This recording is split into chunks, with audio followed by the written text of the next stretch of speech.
Good evening, visitors. Welcome to the Australian War Memorial's last post ceremony. My name is Chris Weidenbar, and joining us today from the Australian Army is Lieutenant Colonel Ian Adenell. We warmly welcome the family of Private William Walter Knowles, whose story will be told shortly. We welcome the veterans who have served, those that are still serving, and the families that support them.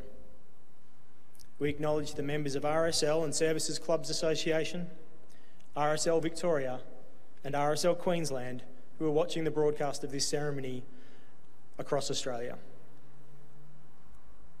During this evening's ceremony, wreaths will be laid at the base of the pool of reflection by family, visitors and by students on behalf of the following schools. From New South Wales, Dudley Public School and St John Vianney's Primary School, Morisset. From Queensland, Groves Christian College, Primary Department, Kingston. And from Western Australia, Halls Head College. Please stand and join in singing the National Anthem.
Students, please be seated.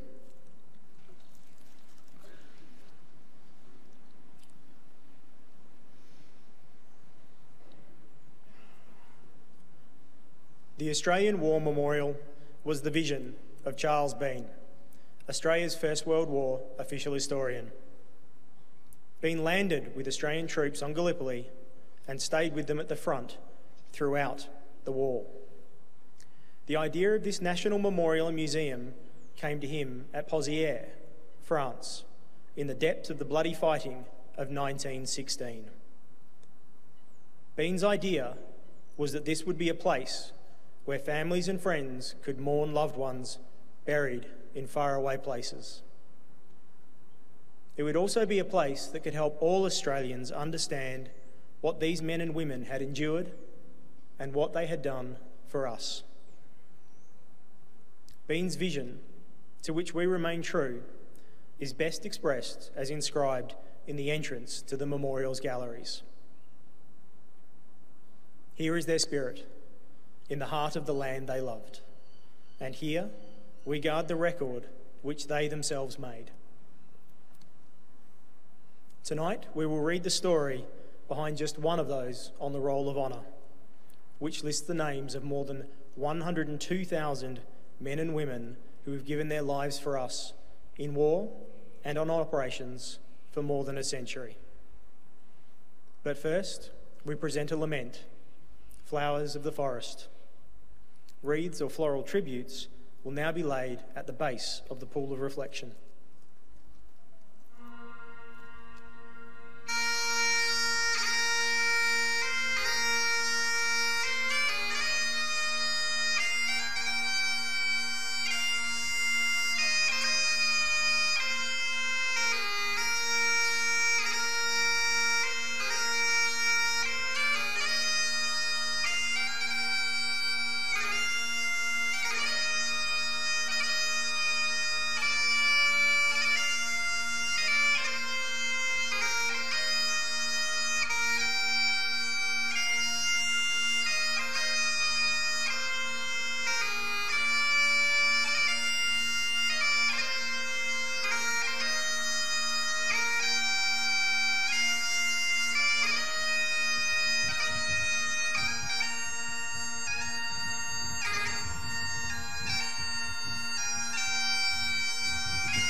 Today, we remember and pay tribute to Private William Knowles. William Walter Knowles was born in 1874 and was the youngest of 9 children of John and Ellen Knowles of Stow in northwest Victoria. Little is known of William's early life. He likely attended state school in Stow before working as a labourer in the years before the war, most likely in one of the area's alluvial gold mines. William Knowles enlisted in the Australian Imperial Force in September 1916, several months short of his 41st birthday. By then, the strict recruiting standards for entry into the Australian forces had been relaxed to accept men up to the age of 45 in order to meet the reinforcement quotas destined for the fighting on the Western Front. After a period of training at Royal Park in Melbourne, Knowles embarked for England with reinforcements for the 21st Battalion in November 1916. After a period of training on the Salisbury Plain, he sailed for France in May 1917.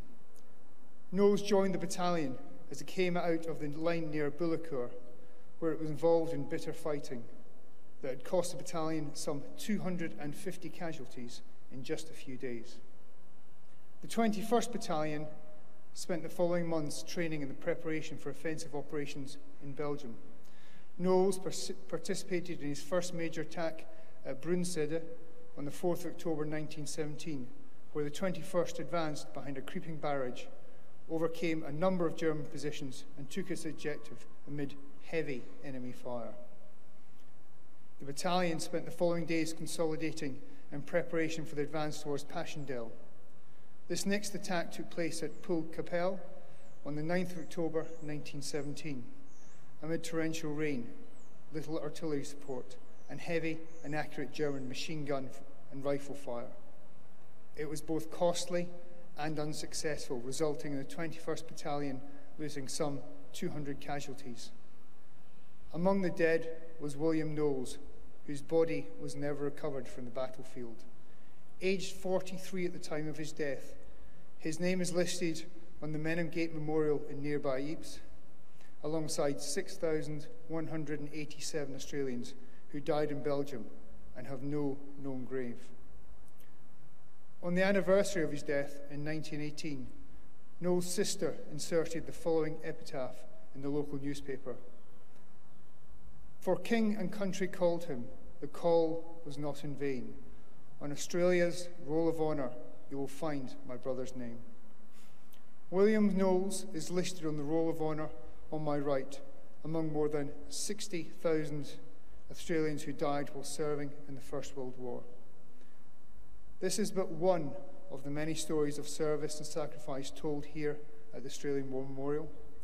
We now remember Private William Walter Knowles, who gave his life for us, for our freedoms, and in the hope of a better world.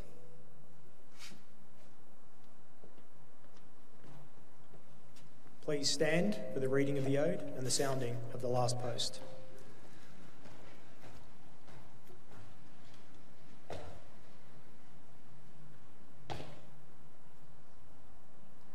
They shall grow not old, as we that are left grow old.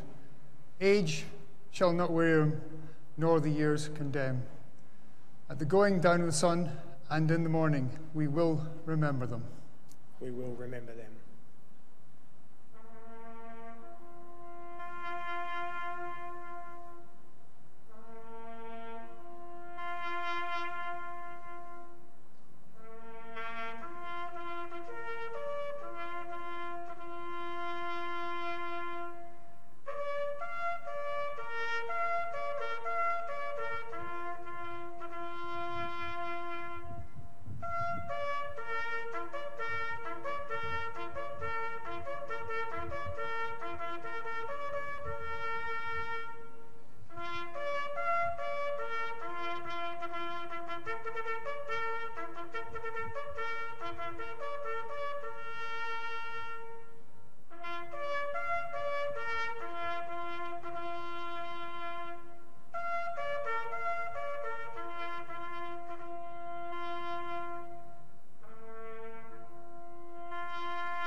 lest we forget. Lest we forget.